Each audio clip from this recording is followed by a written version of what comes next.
हिंदू मुस्लिम वाली सरकार नहीं चाहिए, हमें जो जोड़े समानता लाए ऐसी मुझे मजबूत सरकार।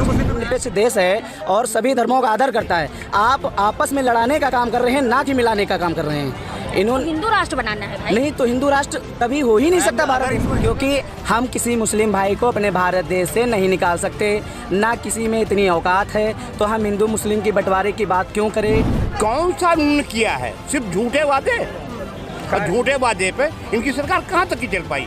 हिंदू मुस्लिम दरके कहाँ तक की करेंगे यार? धर्म और जाति की राजनीति नहीं चलेगी यहाँ। विकास, शिक्षा, बेरोजगारी, युवाओं की नौकरियां, इस पे चलेगा। हाँ। ये नहीं हिंदू मुसलमान मस्जिद टोपी फलाना धमाका, इस पे नहीं चलेगी।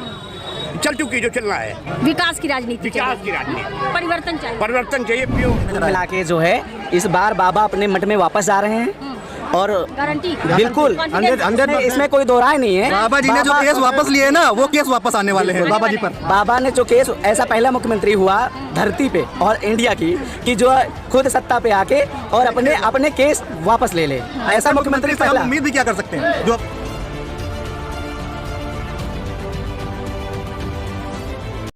मौजूदा सरकार बढ़िया है, लेकिन महंगाई बहुत है। हाँ, महंगाई है और महंगाई है नहीं क्या? सरकार तो कह रही हम राशन दे रहे हैं, अरे हम राशन सिलेंडर फ्री लेकिन दिया। किसान की क्या प्रॉफिट हो रही है? किसान को किसान को गेहूँ तो दे रहे हैं, 6,000 रुपये महीना नहीं मिल रहा। अरे 6,000 महीना जिसको मिल रहा उसको मिल रहा है, आपको नहीं मिल रहा। 2% 1% मिल रहा है, बाकी तो सब ऐसे पड़ा है। अभी सरकार ने कहा कि हमने किसानों को जो है पैसे दे रहे हैं, उनके खाते में जा रहा है। उसके बाद आप देखिए राशन 2 साल से हम लोग फटाफट उठा रहे हैं गरीब। उसके बाद आप देखिए उज्ज्वला गैस, सबको सिलेंडर फ्री मिला, आवास फ्री मिला, फिर क्या परेशानी है? परेशानी ये है जिसको मिला उसको तो ठीक है, जिसने कनेक्शन कराया था उसकी भी सब्सिडी बंद हो गई। बताओ वो क्या करे, मरा कि नहीं मरा? गैस 1,000 की कर दी गई। अब बताइए ये महंगाई कहाँ जा रही है? उसके संग में जो गरीबों ने कनेक्शन भैया तो सरकार कह रही राष्ट्र हित के नाम महंगाई है, राष्ट्र का हित हो रहा है। अरे राष्ट्र का हित हो रहा है तो उसमें गरीब की कुछ भलाई हो तो हम जाने। ये जो प्रेजेंट गवर्नमेंट है इस समय, इन्होंने बहुत अच्छे अच्छे काम किए हैं, जैसे कि उज्ज्वला योजना के तहत सिलेंडर दे दिए। पर कभी ये डाटा देखा है कितनों लोगों ने दोबारा सिलेंडर भरा पाए हैं? तब गैस के प्राइसेस क्या थे, इस समय क्या है? आपने दे दिया, अच्छी बात है, दोबारा आदमी फिर वही चूल्हा फूंक रहा है, तो क्या फायदा हुआ उसका आपकी स्कीम का? ये डिजिटल भारत है। भारत देखो, उत्तर प्रदेश पूरा उत्तम प्रदेश बन गया है। तो ये 5 साल में योगी जी ने उत्तर प्रदेश को उत्तम प्रदेश बना दिया। आप बताइए बेरोजगारों को 4.5 लाख रोजगार मिले हैं। कौन कहता है डाटा है? नहीं, कौन कहता है उत्तर प्रदेश उत्तम प्रदेश बन गया है? हमारे योगी जी कहते हैं। योगी जी के कहने से क्या? योगी जी की जब सरकार बनी थी उसके पहले उन्होंने घोषणा की थी कि हम 6 महीने में गड्ढों को पूर्ति कर देंगे। मुक्त सरकार आज वो मतलब 5वां साल भी पूरा हो रहा है। कोरोना से ज्यादा डेथ जो है रोड एक्सीडेंट में, रोड के खराब होने की वजह से डेथ हुई है। सबसे बड़ा मुद्दा तो ये होना चाहिए कि परिवहन हमारा शुद्ध हो। कोरोना से ज्यादा जो आजकल 2 साल से कोरोना महामारी चल रही है, उससे ज्यादा तो लोग सड़क दुर्घटना में मर गए। तो आप बताइए, ये तो महामारी से कम नहीं है हम लोगों के लिए। ऐसी मतलब गंदी राजनीति हमारे बाबा कहते थे, हमने पहली बार देखी है ऐसी राजनीति जो धर्म के नाम पे राजनीति कर रहे हैं। मुद्दा जो होना चाहिए रोजगार का, आप धर्म के नाम पर जो है राजनीति सेकने आए हो। यहाँ पर हमारा भारत जो है हाँ धर्मनिरपेक्ष देश है और सभी धर्मों का आदर करता है। आप आपस में लड़ाने का काम कर रहे हैं, ना कि मिलाने का काम कर रहे हैं। इन्होंने हिंदू राष्ट्र बनाना है भाई। नहीं तो हिंदू राष्ट्र कभी हो ही नहीं सकता भारत। अगर इनको हिंदू राष्ट्र बनाना है तो सबसे पहले संविधान की अवहेलना है। साफ साफ उसमें धर्मनिरपेक्षता लिखी है, तो हिंदू राष्ट्र कैसे बना देंगे?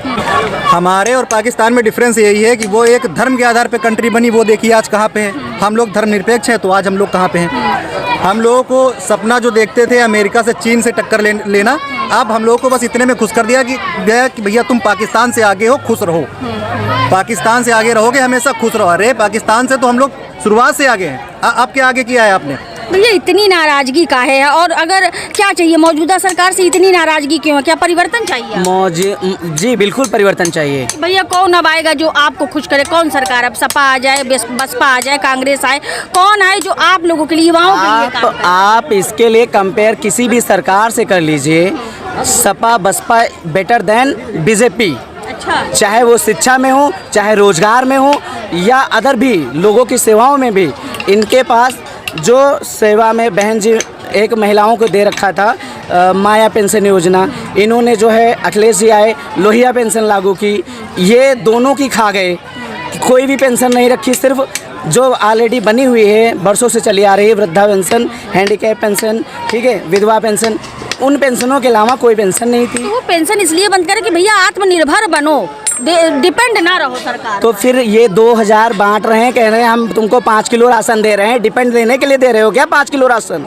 5 किलो राशन देकर ये गांव क्षेत्रों में सड़वा छुड़वा के 5 कुंटल चरवा रहे हैं। इससे बड़ी बुरी बात क्या हो सकती है? तमाम हर ग्राम पंचायत में एक गौशाला बनवा रखी है भैया। आप उसका सर्वे कर लीजिए। किसी भी गौशाला में अगर आप जानवर पा जाना तो किसी भी गौशाला में कोई जानवर नहीं मिलेगा। अगर मिलेगा तो सिर्फ एक आधा गाय मिल जाएगी जो दूध दे रही होगी, उसके अलावा मिलेगा ही नहीं। गौशाला में रखेंगे कैसे जब उसको खिलाने के लिए अनाज नहीं है? पहले रखने के लिए व्यवस्था होनी चाहिए प्रॉपर तरीके से कि हम उसको खिला पाएँ। अब जब खाने का साधन नहीं है, बस बना दिया गया एक बाड़ा, उसमें भर दो, जानवर भी मर रहा है। तो सबसे मेन चीज़ जो है मिसमैनेजमेंट है इसमें। सरकार मैनेज कतई नहीं कर पा रही है। आपने ठीक है जो बूचड़ खाने बंद कराए, जो भी बंद कराए, पर वो मैनेज भी तो करना आप ही की जिम्मेदारी है। ऐसा नहीं है कि हम जानवर टहल रहे हैं और रात रात किसान हमारा जग के तक रहा है। एक बार बैठे जरा सरकार का कोई मंत्री रात रात भर किसान के साथ, तो पता चलेगा कैसे अनाज उगता है। तो नहीं पा रहे, रात भर ऐसे मर जावे खेते हैं पड़े पड़े। आपके हिसाब से ये सरकार 5 सालों में विफल हो गई है? विफल हो गई? जी बिल्कुल। अच्छा, अभी हमारे परिवर्तन होगा, परिवर्तन होगा बिल्कुल 100%। अच्छा, सब अखिलेश जी आएंगे तो क्या करेंगे आप? मतलब बेहतर काम करेंगे, विकास का कार्य करेंगे, रोजगार अच्छा मिलेगा। आपका वोट किस लिए, विकास के कौन से मुद्दे के लिए आपका वोट? रोजगार के मुद्दे। रोजगार के लिए। रोजगार मोदी जी का नाम 4.5 लाख रोजगार दिया, स्वरोजगार के लिए 1 करोड़ रुपए दिया। जो शिक्षा मित्र 1,37,000 जो बाहर हुए थे, वही इन्हें 2 भर्तियां कर पाई। वो अलग बात है कि 14 वैकेंसियां रद्द इसके बाद क्या कौन सी भर्ती इन्होंने करी? कहाँ 4.5 लाख रोजगार दिया? आप ही बता दीजिए मैडम मुझे। 4.5 लाख का डाटा जगह जगह बैनर लगा है। ये सब फर्जी है, फर्जी है, फर्जी है जी। मतलब ये सरकार विफल हो गई, विफल है। अच्छा, अभी जो है यूक्रेन और रसिया में युद्ध छिड़ा हुआ है, पता ही होगा आप लोगों को। उसमें हमारे करीब 18,000 छात्र फंसे हुए हैं। तो छात्र वहाँ से देखिए, अन्य देशों की अपेक्षा केवल भारत देश के छात्रों के संग वहाँ पे दुर्व्यवहार क्यों हो रहा है, जबकि हमारा देश तो बहुत दोस्ती फ्रेंडशिप। हम आपको बता दें दूसरी बात, अभी जो बीजेपी का IT सेल है वो व्हाट्सअप, फेसबुक, सब पे, ट्विटर पे घुमा के रखा है कि जो छात्र अपने छत पे भारत देश का झंडा गाड़ के रखा है, रूस की सुरक्षा कर रहा है। लेकिन इसके विपरीत है, रूस ने अभी स्टेटमेंट दिया था कि भारत हम दोनों के बीच में इंटरसेप्ट ना करे, नहीं तो उसको भी इसका खामियाजा भुगतना पड़ेगा। इतने दिन हो गए, कहाँ चूक हो गई कि सिर्फ अभी जो है मुश्किल से 400-500 ही छात्र वहाँ से वापस आए। चलिए 2,500, आज हमने पढ़ा 2,500 छात्र वापस आए। माननीय प्रधानमंत्री जी कहते हैं कि वो छोटे से देश में MBBS करने वहाँ इंडिया के लोग क्यों जाते हैं? भैया यहाँ 125 करोड़ लगता है। 125 करोड़ यहाँ फीस लगती है, तो आप यहाँ करिए ना। वहाँ 12 लाख में MBBS होता है यूक्रेन में। हमारा भतीजा गया वहाँ 25 लाख में। हाँ, 25 लाख में 12 लाख में होता है कि वो 20 तारीख को 125 करोड़ में कौन करेगा? इतना पैसा है क्या हमारे पास? यहाँ बिल्कुल जो कोरोना की पहली वेव थी उसमें क्या था, हमारे यशस्वी प्रधानमंत्री महोदय नमस्ते ट्रंप कर रहे थे, वहाँ पे लेट हुआ, कोरोना की लहर आ गई। जबकि हमारे यहाँ शायद 28 जनवरी के आसपास पहला केस रिपोर्ट हो गया था। उसके बाद स्वास्थ्य मंत्रालय बहुत लेट करता है एडवाइजरी जारी करने में, फिर बहुत लेट समय के बाद ये लोग मार्च में लगाते हैं लॉकडाउन लगाते हैं। तो वहाँ भी आया कि जब चिड़िया चुगना स्टार्ट कर चुकी है, आधा खेत चुग चुकी है, तब उसको तुम कह रहे हो उड़ जा, ऐसे तो हो पाएगा? बिल्कुल वैसा ही काम यहाँ पे हुआ है। अब नरेंद्र मोदी जी के पास मान लीजिए 17 घंटा वो काम करते हैं, तो 17 घंटे बेचारे वो दे रहे हैं यूपी चुनाव में। तो यूक्रेन वालों के, यूक्रेन मैटर के लिए होना चाहिए तो उनके पास टाइम। फिर यहीं पे वही समय आता है कि जब आप बाकी देश देखिए, आप देखिएगा जो यूक्रेन में बच्चे रह रहे हैं, जो पढ़ रहे हैं, मेडिकल के छात्र जो वहाँ पे हैं, उन्होंने जनवरी में ट्वीट करना स्टार्ट कर दिया था कि यहाँ कुछ टेंशन्स बढ़ गई हैं, इंडियन सरकार एडवाइजरी जारी करे कि हम लोग आगे क्या करें। लेकिन सरकार से कोई मतलब नहीं, क्योंकि भाई यूपी 5 राज्यों में चुनाव लगा पड़ा है। चुनाव जीतना, 80 सीटें सांसद वो यहाँ जाती हैं, और जो विधानसभा में है वो तो है ही है, राज्यसभा में भी इसका प्रभाव पड़ेगा। तो मोदी जी जब यहाँ बिजी हैं तो वहाँ कौन ध्यान देगा? अब जब वो चिड़िया चुग गई है, जब काफ़ी लेट हो गया, अब वो जो रूस जो है वहाँ की राजधानी तक पहुंचने वाला है, वहाँ तब बता रहे हैं कि भैया किसी तरीके से अपना इनफ कैश लेके साजो सामान लेके बॉर्डर तक पहुंचिए। जो बीच में बच्चे हैं, जब वहाँ की रेल प्रणाली सारी प्रणालियाँ ध्वस्त हैं, तो बीच का बच्चा कैसे बॉर्डर तक पहुंचेगा? नहीं, वहाँ पे मिसबिहेव हो रहा है जी। मैंने एक वीडियो देखा कि वहाँ पे मतलब बॉर्डर पे सिर्फ ये हो रहा कि 5 ही बच्चे बाहर जाएंगे, क्योंकि बस जो है, जो आर्मी की बस, इंडियन बस लगी हुई है, वो पहले यूक्रेन वाले गिनती कर रहे हैं कि कितनी बसें लगी हुई, उतने ही बाहर, और बाकी वहाँ ज़्यादातर बॉयज़ छात्र के संग मिसबिहेव हो रहा, उनको पकड़ के घसीटा जा रहा। तो कहाँ यह सरकार से चूक हो रही है? उन पेरेंट्स से पूछे जिनके बच्चे फंसे हुए हैं। तो हमारे लिए चुनाव ज़्यादा अति आवश्यक है कि वो भी तो हमारे देश का भविष्य है ना, वो भी तो मेहनत करके वहाँ पहुँचे हैं। ये विदेश देखो, विदेश मंत्रालय को काफ़ी दिन पहले सूचना थी इस बात की, और रूस ने अपने सारे जितने भी वहाँ यूक्रेन में लोग थे सबको बुला लिया था, अमेरिका वालों ने भी बुला लिया। जब विदेश मंत्रालय को इस चीज़ का पता था तो मोदी जी ने क्यों नहीं बुलाया अपने चीज़ में? ऐसे नजर मिला के जो है, इस बार बाबा अपने मठ में वापस जा रहे हैं और गारंटी बिल्कुल 100 इसमें कोई दो राय नहीं है। बाबा जी ने जो केस वापस लिए ना, वो केस वापस आने वाले हैं बाबा जी पर। बाबा ने जो केस, ऐसा पहला मुख्यमंत्री हुआ धरती पे और इंडिया की कि जो खुद सत्ता पे आके और अपने केस वापस ले ले, ऐसा मुख्यमंत्री से हम पहला। उम्मीद भी क्या कर सकते हैं जो अपने केस वापस ले? अब कुल मिलाकर के युवाओं को परिवर्तन चाहिए, उनको ये सरकार विफल हो गई है। हिंदू मुस्लिम वाली सरकार नहीं चाहिए हमें, जो जोड़े, समानता लाए, ऐसी मुझे मजबूत सरकार। हिंदू मुस्लिम में मैं एक बार बोलना चाहूँगा, एक उदाहरण मैं देना चाहूँगा, क्योंकि उसका रीजन हम बताएं, क्योंकि हम किसी मुस्लिम भाई को अपने भारत देश से नहीं निकाल सकते, ना किसी में इतनी औकात है, तो हम हिंदू मुस्लिम की बंटवारे की बात क्यों करें? हम लोग सब लोग समान, एकजुट, एक समावेश, एक परिवार में रहने की चेष्टा रखते हैं, और इसी के साथ हमारा भारत पूरी दुनिया में जाना जाता है। तो ऐसा वातावरण ना बनाएं जिससे हमारे भारत की छवि खराब हो, और हम जिस देश में कट्टरता आएगी तो वो देश, जैसे कि अफगानिस्तान, पाकिस्तान, ऐसे देश की तुलना आज हो रही है, वैसा ही हमारा भारत देश बन जाएगा। तो हम ऐसे अपने भारत देश को नहीं देखना चाहते कि हमारी तुलना पाकिस्तान जैसे तुच्छ देश से हो, अफगानिस्तान बने, तो हमें ऐसा देश नहीं बनाना है। तो मुझे ऐसी सरकार भी नहीं लानी है। धर्म और जाति धर्म के नाम पे लोग लड़वाते हैं बीजेपी वाले।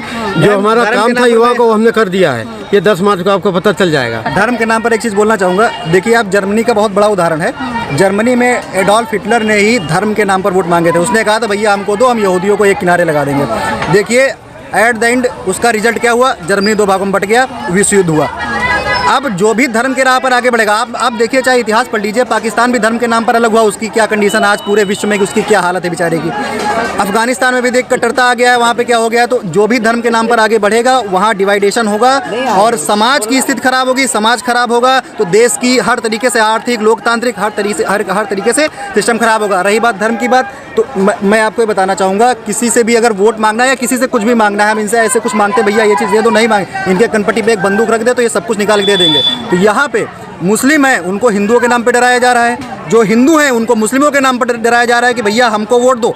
कोई ना कोई पार्टी किसी ना किसी दल का हितैषी बनकर किसी ना किसी तरीके से फूट डाल के पोलराइजेशन करके वोट लेना चाहती है और सत्ता पे काबिज होना चाहती है। बस इसके अलावा और कुछ नहीं हो रहा है। सबसे बड़ी बीजेपी जो इस समय सिर्फ और सिर्फ हिंदुओं को मुस्लिमों के नाम पर डराकर वोट लेके सत्ता की आना चाहती है। 5 साल इन्होंने, हमें बस वोट इस आधार पे करना है। किसी भी सरकार को आप देखिए, उसके 5 साल उठाइए, उसने क्या किया, उसने क्या बोला था अपने मैनिफेस्टो में और उसने कितना अपना काम किया, बस उस हिसाब से हमको आगे बढ़ना चाहिए। धर्म और जात के नाम पर जो देश आगे बढ़ा है वो गर्त में और विश्व की स्थिति में उसकी GDP हर तरीके से वो विफल हो गया है, गर्त में चला गया है। तो अभी हमने युवाओं की बात सुनी।